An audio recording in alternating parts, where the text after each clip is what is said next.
आज हम लोग एक्सरसाइज 3.2 के रिमेनिंग क्वेश्चंस को लगाएंगे। कल हमने लास्ट वीडियो में आपको बताया था 3.2 के एक्सरसाइज 3.2 के क्वेश्चन नंबर 2 तक कंप्लीट कराए थे। आज 3 देखते हैं। क्वेश्चन नंबर 3 में क्या क्या रहा है, हमें कुछ इक्वेशंस दी गई हैं, और उन इक्वेशंस को हमें बताना है ये कंसिस्टेंट है या इनकंसिस्टेंट है।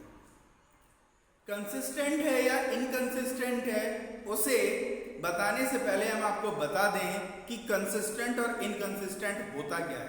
ठीक है, हमने आपको सेकंड वीडियो में, जिसने पुराने वीडियो नहीं देखे हैं इस एक्सरसाइज के, वो पुराने वीडियो जरूर देख लें, जिससे उन्हें आगे की चीजें समझ में आने लगे। तो जैसा कि मैंने आपको पहले फर्स्ट वीडियो में ही बताया था कि हमारे पास 3 कंडीशंस होती हैं। 3 कंडीशंस क्या होती हैं? 3 कंडीशंस वो होती हैं जो हमें केवल और केवल इक्वेशन देख के पता चलता है कि ये इक्वेशन कैसी हैं, ये लाइंस कैसी हैं। ग्राफ बनाने की भी जरूरत नहीं पड़ती, हम केवल देख के बता देते हैं कि ये लाइन इंटरसेक्टिंग होगी, ये लाइन पैरेलल होगी और ये लाइंस कोइंसिडेंट होंगी। जैसे पहली कंडीशन थी a1/a2 does not equals to b1/b2। दूसरी कंडीशन थी a1/a2 is equals to b1/b2 does not equals to c1/c2। and third one is a1/a2 is equals to b1/b2 is equals to c1/c2। ये 3 चीजें थी। हमें मालूम था ये किसके लिए होती है, इंटरसेक्टिंग। किसके लिए होती है? इंटरसेक्टिंग लाइंस के लिए। किसके लिए? Intersecting lines. ये जो कंडीशन होती है वो किसके लिए होती है? पैरेलल लाइन के लिए। किसके लिए? पैरेलल लाइंस के लिए। और ये जो कंडीशन होती है वो किसके लिए होती है? कोइंसिडेंट लाइन के लिए। कोइंसिडेंट लाइंस के अलावा इनके पास जो लाइंस पैरेलल होती हैं उनमें नो सॉल्यूशंस होते हैं, एक भी सॉल्यूशन, जो लाइन इंटरसेक्टिंग होती हैं उनमें यूनिक सॉल्यूशंस होते हैं, यूनिक सॉल्यूशन। जो लाइन पैरेलल होती हैं उनमें नो सॉल्यूशंस होते हैं, और जो लाइन कोइंसिडेंट होती हैं उनमें मेनी सॉल्यूशंस होते हैं। ठीक है, अब बात आती है किसकी? कंसिस्टेंट और inconsistent. Consistent system of lines वो सिस्टम होता है जिसमें सॉल्यूशंस होते हैं। यहां देखिए यूनिक सॉल्यूशन, यहां देखिए मैनी सॉल्यूशन। मतलब ये वाला और ये वाला, ये दो मिला के क्या बनाते हैं? Consistent system. मतलब कंसिस्टेंट सिस्टम का मतलब अगर हम अपनी आसान सी लैंग्वेज में कहें तो क्या होता है? कंसिस्टेंट सिस्टम का मतलब होता है एक ऐसा सिस्टम जिसमें कम से कम एक सॉल्यूशन तो होना ही चाहिए। या यूं कह लीजिए, जिन कंडीशंस में, जिन लाइंस में सॉल्यूशन होते हैं, क्या होते हैं? सॉल्यूशन होते हैं। इनमें और इनमें सॉल्यूशंस हैं। इसमें देखो एक है, इसमें कई सारे हैं। ठीक है, तो इनमें सॉल्यूशंस हैं। जब सॉल्यूशंस हैं it means it is consistent system. मतलब ये कंसिस्टेंट सिस्टम को फॉलो करता है। और इसमें देखिए नो सॉल्यूशन है, तो ये वाली जो लाइन है वो इनकंसिस्टेंट को फॉलो करती है। किसको? इनकंसिस्टेंट को फॉलो। ठीक है ना? मतलब अगर हम अब आपसे बोले कि कंसिस्टेंट और इनकंसिस्टेंट की बात कीजिए तो कंसिस्टेंट सिस्टम का मतलब a1/a2 does not equals to b1/b2 भी हो सकता है, a1/a2 is equals to b1/b2 is equals to c1/c2 भी हो सकता है। अगर हम आपसे बात करें इनकंसिस्टेंट सिस्टम की तो आप कहेंगे इनकंसिस्टेंट सिस्टम में केवल एक ही कंडीशन होती है। वो कंडीशन क्या होती है? a1/a2 is equals to b1/b2 does not equals to c1/c2। ठीक है, अब चलिए इतनी सी बात के बाद हम आगे के क्वेश्चंस लगाते हैं। देखिए जरा आगे के क्वेश्चंस।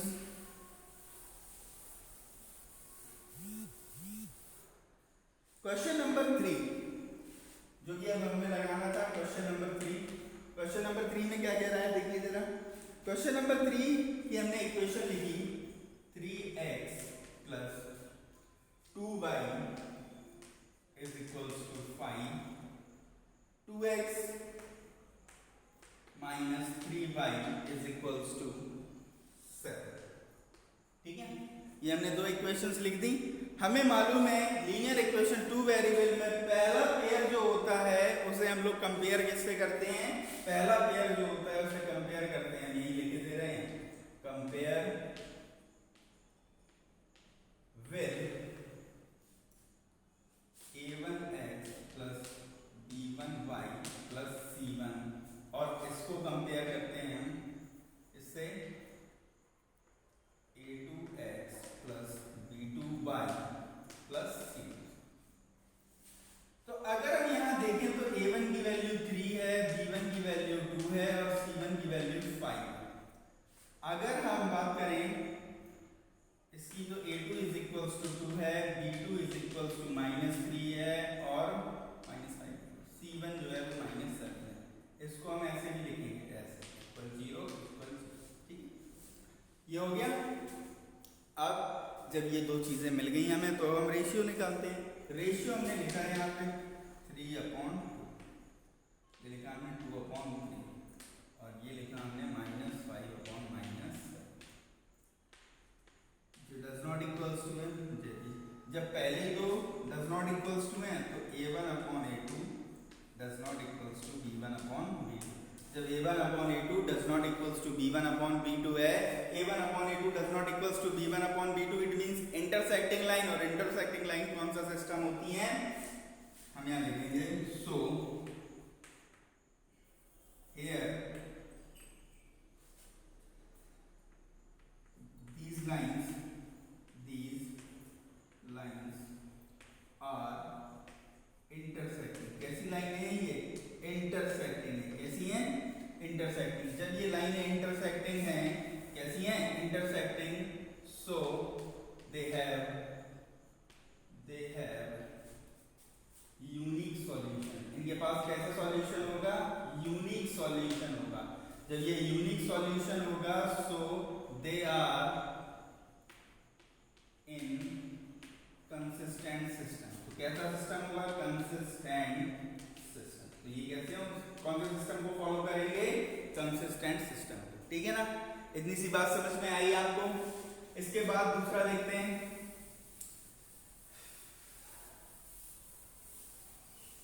दूसरे क्वेश्चन में देखिए जरा, इसी का दूसरा है 2x minus 3y minus 8 is equals to 0, 4x minus 6y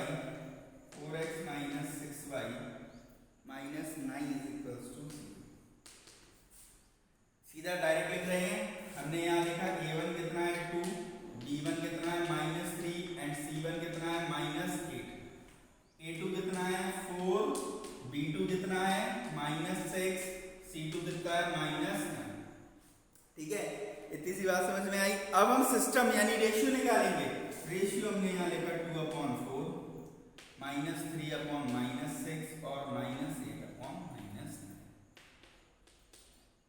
ये इससे काट दिया, अब इक्वल का साइन नहीं लगा, 1/2 माइनस से माइनस, ये इससे काट दिया 1/2, ये कटेगा नहीं, माइनस से माइनस हट जाएगा बस 8/। ये तो इक्वल में है, इक्वल में a1/a2 is equals to b1/b2 does not equals to c1/c2। It means they have parallel line। parallel line है तो no solution, no solution है तो they are, यहाँ लिख लो a1/a2 is equals to b1/b2 does not equals to c1/c2। So they inconsistent system।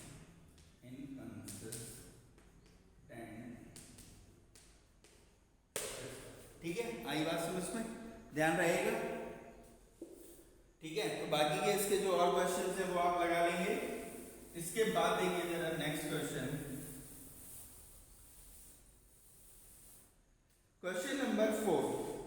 Question number 4 क्या कह रहा है? क्वेश्चन नंबर 4 कह रहा है which of the following line is consistent and inconsistent. हमें फाइंड करना है कौन सी लाइन कंसिस्टेंट है और कौन सी इनकंसिस्टेंट है। अगर कंसिस्टेंट लाइन है तो हमें उसके सॉल्यूशन ग्राफिकली निकालने हैं। अगर लाइन कंसिस्टेंट है तो, अगर इनकंसिस्टेंट आएगी तो हमें कुछ नहीं करना है, अगर कंसिस्टेंट आएगी तो हमें उसके सॉल्यूशन निकालने हैं। ठीक है, एक हम क्वेश्चन आपको लगा के बताते हैं। जैसे लिखा है 2x + 2y is equals to 10, 3x - 3y is equals to 8। ठीक है, अब अगर हम यहां देखें तो रेशियो क्या हो जाएगा 2/3। ठीक है, रेशियो क्या हो जाएगा 2/3। यहां पे क्या हो जाएगा 2/-3 और यहां पे क्या हो जाएगा 10/8। सीधा लिख दिया मैंने, ये डज नॉट इक्वल्स टू, ये डज नॉट इक्वल्स भाई 2/3 इक्वल नहीं होगा -2/3 के। ठीक है ना, 2/3 इक्वल नहीं होगा किसके, -2/3 के। यहाँ पे प्लस कर दो। ठीक है, अब जैसे ये लिखा है, यहाँ पे देखो क्या होगा a1/a2 is equals to b1/b2 does not equals to c1/c2। it has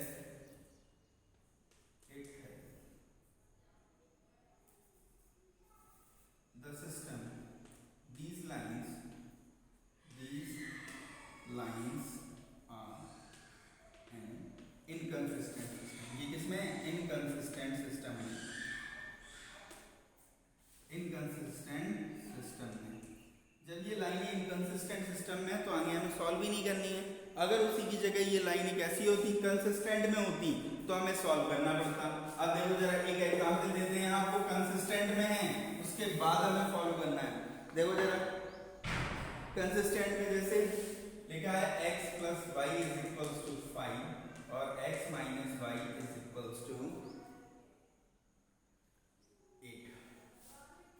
ठीक है, ये देखो जरा ये हुआ। अब हमने यहाँ पे क्या लिखा 1/1 is equals to -1/1 equal 5/8। ये लगा दिया। हमने यहाँ लिखा a1/a2 does not equals to b1/b2। ठीक है, तो कौन सा सिस्टम हो गया, कंसिस्टेंट सिस्टम हो गया कि नहीं हो गया, कंसिस्टेंट सिस्टम। जब ये कंसिस्टेंट सिस्टम है तो हमें क्या करना है, इसके सॉल्यूशन ग्राफिकली निकालने हैं। कैसे निकालने हैं, ग्राफिकली। तो ग्राफिकली सॉल्यूशंस को निकालने के लिए हम लोग क्या करते हैं, x + y is equals to 5, then y is equals to 5 - x। हमने यहाँ पे एक टेबल बनाई, ये वाली टेबल। जब ये टेबल बनाई हमने तो यहाँ लिखा x, यहाँ लिखा y, हमने वैल्यू रखी पहले 2, x की वैल्यू 2 रखी तो यहाँ 3 आ गया, 3 रखी तो यहाँ 2 आ गया। अब दूसरी इक्वेशन क्या थी, x - y is equals to 8, then x - 8 is equals to 1। हम यहाँ पे भी टेबल बनाएंगे। हमने यहाँ टेबल बनाई, यहाँ हमने लिखा x, यहाँ लिखा हमने y, हमने वैल्यू रखी 2 तो y - 6, हमने वैल्यू रखी 5 तो y - 3। ठीक है, ये दो वैल्यू थी। इनको अब हम कार्टेशियन प्लेन पर रिप्रेजेंट करेंगे। हमने यहाँ पे कार्टेशियन प्लेन पर रिप्रेजेंट किया, ये हमने कार्टेशियन प्लेन बनाया। ये 0 है, ये 1, ये 2, ये 3, ये 4, ये 5, ये 1, ये 2, ये 3, ये 4, ये 5, ये 6 और ये 7। ये -1, -2, -3, -4 और ये -5, -6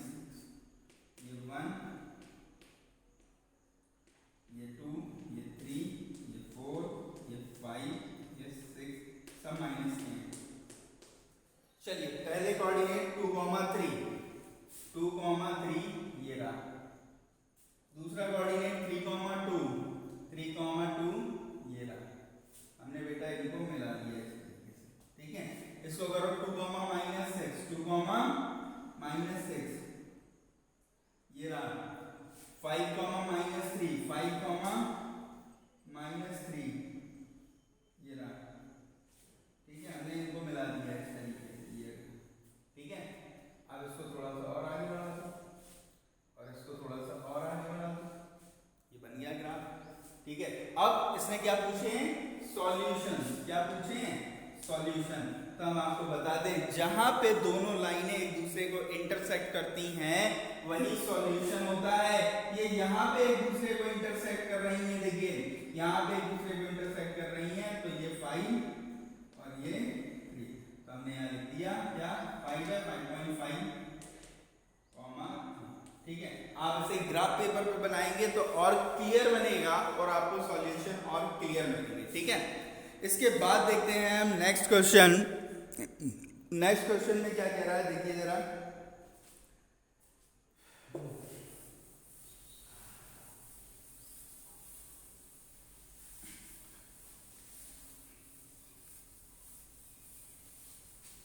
नेक्स्ट क्वेश्चन लिखा है, नेक्स्ट क्वेश्चन में क्या लिखा है वो देखिए जरा।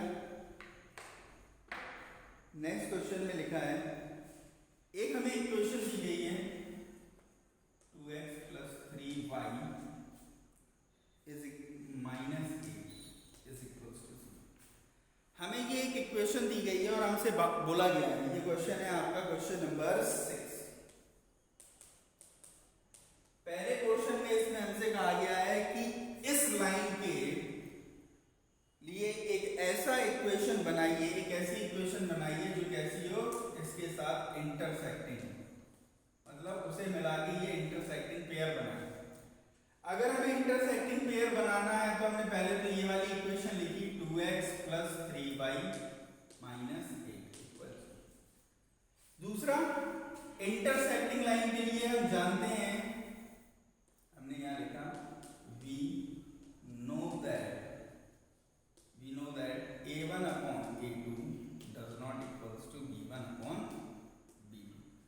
तो a1 और a2 का रेशियो b1 b2 के रेशियो के इक्वल नहीं आना चाहिए, तो हमने यहां लिखा इसे 3x और यहां पे लिख दिया 2y -10 = 0। देखो बेटा 2/3 is never be equals to, अगर हम चेक करें इसे तो 2/3 is never be equals to 3/2 बन गई। आप देखो जरा, इसके बाद सेकंड वन इस क्या दिया गया, इस लाइन के पैरेलल होनी चाहिए। कैसी होनी चाहिए? पैरेलल। जब इस लाइन के पैरेलल होनी चाहिए तो हमने यहाँ लिखा 2x + 3y -8 = 0। और वी नो दैट पैरेलल के लिए क्या होता है, a1/a2 = b1/b2 does not equals to c1/c2। a1 a2 का रेशियो b1 b2 के रेशियो के बराबर होना चाहिए, तो 2 है तो यहाँ पे 2 2 = 4 प्लस जस्ट डबल कर दे रहे हैं, यहाँ पे 10 लिख दो। ये बन गया। मैंने ये बनाई, जरूरी नहीं है आपने यही बनाया, आपको ये और रेशियो बनाना। मैंने यहाँ पे 1:2 किया, आप यहाँ करना 2 है, यहाँ पे तो यहाँ 6, यहाँ 3 है तो यहाँ 9, कुछ भी कर सकते हैं, कुछ भी बना सकते हैं। ठीक है, तो ये बन गई। एंड तीसरी लाइन आपको दी गई है, कैसी होनी चाहिए? कोइंसिडेंट। जब तीसरी लाइन कोइंसिडेंट होनी चाहिए तो हमने यहाँ पे लिखा कोइंसिडेंट के लिए क्या होता है, a1/a2 = b1/b2 = c1/c2। लाइन क्या है तुम्हारे पास, 2x + 3y -8 = 0। तीनों का रेशियो इक्वल होना चाहिए, तो 4x + 6y -16 = 0। इतनी सी बात। ठीक है, एक आखिरी क्वेश्चन और बचा है, वो हम आपको बता दें। वैसे आप लोगों को उस टाइप के क्वेश्चंस मैं पहले भी बता चुका हूं, लेकिन फिर भी देख लीजिए क्या लिखा हुआ है। हमें यहाँ पे 2 लाइनें दी गई हैं। 2 लाइनें कौन कौन सी दी गई हैं? हमें दिया गया है x - y + 1 = 0। दूसरी लाइन हमें दी गई है 3x + 2y - 12, 3x + 2y - 12 = 0। ये 2 लाइनें दी गई हैं, हमसे कहा गया है इन दोनों लाइंस को ग्राफिकली रिप्रेजेंट करो। कैसे करो? ग्राफिकली रिप्रेजेंट करो।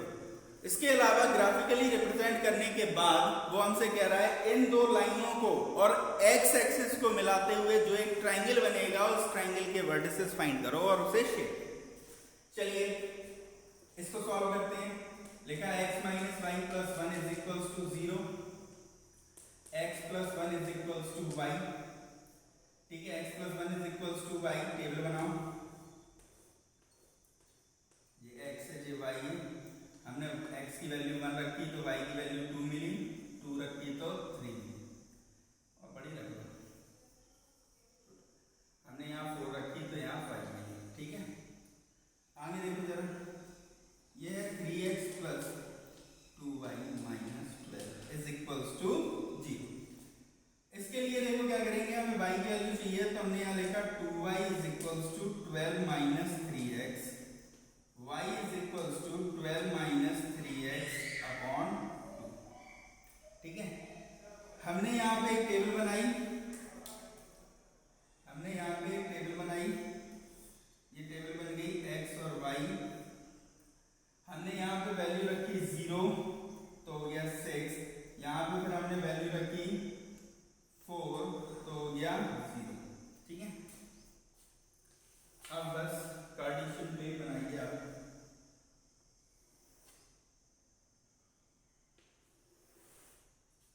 ये 0 है, ये 1, ये 2, ये 3, ये 4, ये 5, ये 6, ये 7, ये 1, ये 2, ये 3, ये 4, ये 5, ये 6।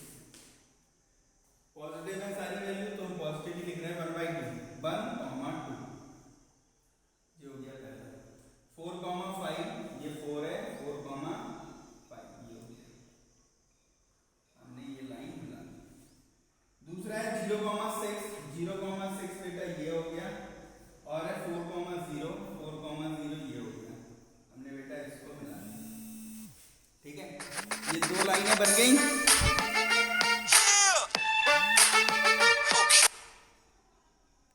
ये दो लाइनें बन गई।